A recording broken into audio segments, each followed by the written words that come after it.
નમસ્કાર વિદ્યાર્થી મિત્રો, ગુજરાત ગૌણ સેવા પસંદગી મંડળ તરફથી ધોરણ 10 પાસ ઉપર ખૂબ જ સારી ભરતી આવી ગઈ છે અને આ ભરતી ગવર્મેન્ટ ભરતી છે.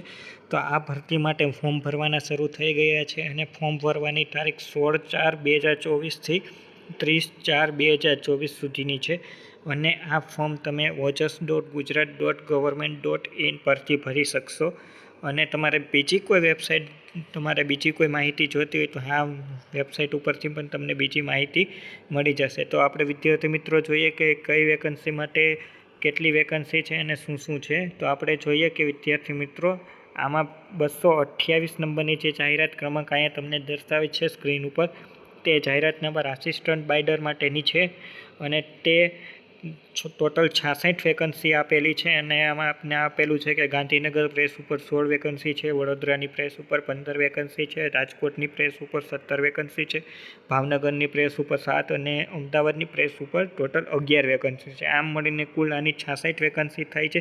ત્યારબાદ આસિસ્ટન્ટ મશીનમેન વર્ગ 3 આની ટોટલ 70 વેકન્સી આપેલી છે. ત્યારબાદ 230 નંબરની જે જગ્યા છે તે જગ્યાનું નામ છે કોપી હોલ્ડર અને એમાં ટોટલ 10 જગ્યા છે. ત્યારબાદ પ્રોસેસ આસિસ્ટન્ટ જે 231 નંબરની જાહેરાત છે તેમાં ટોટલ 3 જગ્યા છે. ત્યારબાદ આપણે જોઈએ વિદ્યાર્થી મિત્રો તો 232 નંબરની જે જાહેરાત છે ડેસ્કટોપ પબ્લિશિંગ, તો ટોટલ એમાં 5 જગ્યા છે. તો ટોટલ આમ બધી જગ્યા મેં તમને દર્શાવી વિદ્યાર્થી મિત્રો. જો અહીંયા તમને દર્શાવે છે કે 228, 229, 230 અને 31 અને 32 આમાં ટોટલ કઈ વેકન્સી, કઈ જાહેરાતમાં કેટલી વેકન્સી છે તમને દર્શાવી. હવે તો આપણે જોઈએ કે આ બધી જે જાહેરાત છે એમાં કોણ એલિજિબલ છે અને કોણ એલિજિબલ નથી વિદ્યાર્થી મિત્રો.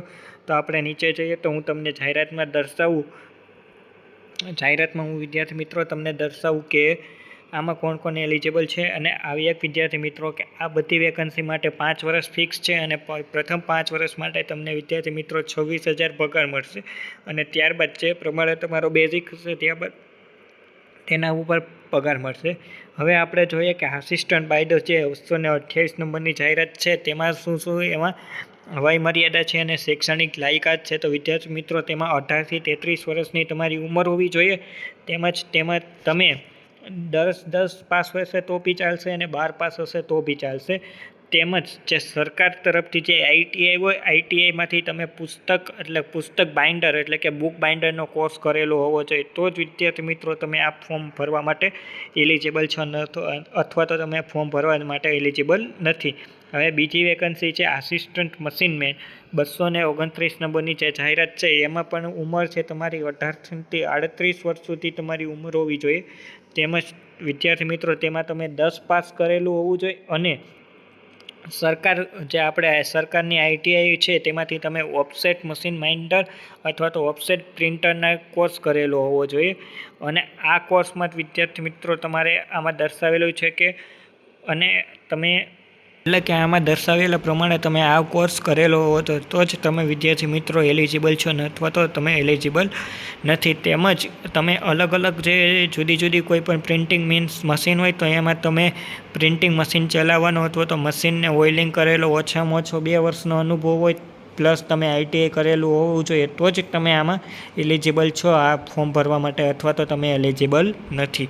ત્યારબાદ ત્રીજી છે કોપી હોલ્ડર માટેનું જે વેકન્સી આવેલી છે તેમાં તમારી ઉંમર માગેલી છે તે લોકોએ 18 વર્ષથી 34 વર્ષ સુધીની. તેમાં પણ તે લોકોએ 10 પાસ અથવા તો 12 પાસ જે હશે તે બી ચાલશે.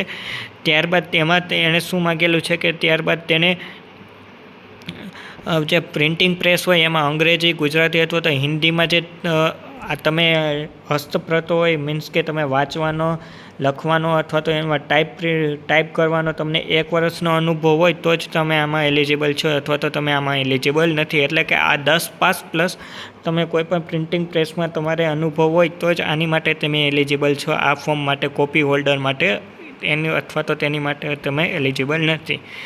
ત્યારબાદ છે પ્રોસેસ આસિસ્ટન્ટ માટેની વેકન્સી. તો પ્રોસેસ આસિસ્ટન્ટ માટે તમારી ઉંમર આપેલી છે 18 વર્ષથી 36 વર્ષ સુધી. ત્યારબાદ તમે શું માગેલું છે કે તેમાં તમે પ્રિન્ટિંગ ટેકનોલોજીનો ડિપ્લોમા કોર્સ કરેલો હોવો જોઈએ.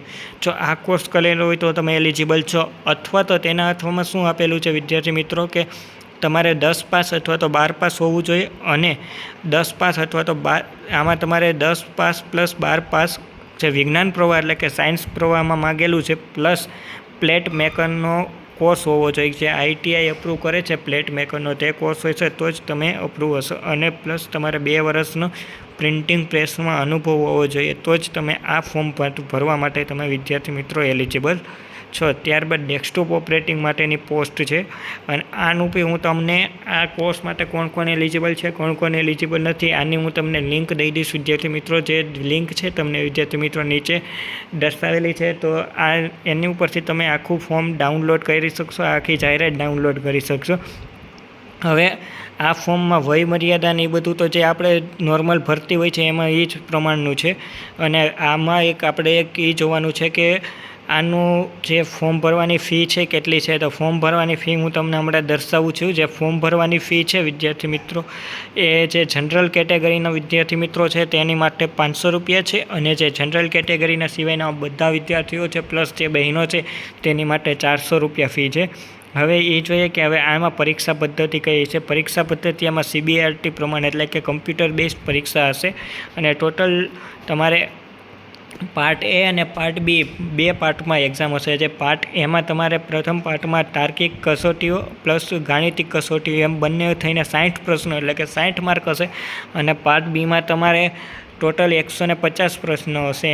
જેમાં 30 માર્કમાં ભારતનું બંધારણ, વર્તમાન પ્રવાહ, ગુજરાતી અને અંગ્રેજી હશે. જ્યારે બીજા 20 માર્કમાં તમારે જે તે તમારે વિષય હોય વિષયને લગતા ટોટલ તમારે 120 પ્રશ્નો હશે. ટોટલ તમારે 150 અને બીજા તમારા 60 એટલે કે 210 પ્રશ્નો હશે અને આ 210માંથી બંને પાર્ટમાંથી તમારે મિનિમમ 40% માર્ક લઈ આવવાના રહેશે તો જ તમે એલિજિબલ થશો અથવા તો તમે એલિજિબલ નહીં થાવ વિદ્યાર્થી મિત્રો. અને જે ડેસ્કટોપ પબ્લિશિંગ માટે જેને અપ્લાય કરેલું છે તો આ CBRTમાં જે વિદ્યાર્થી મિત્રો પાસ થયા હશે ત્યારબાદ તેની માટે અલગથી પરીક્ષા લેવામાં આવશે. જે કમ્પ્યુટર ટાઈપિંગની પરીક્ષા હશે અને એ પાસ કરશો પછી જ તમે મેરિટમાં આવી શકશો વિદ્યાર્થી મિત્રો. તો આ જાહેરાતની હું તમને લિંક કોમેન્ટ બોક્સ નીચે આપી દઉં છું.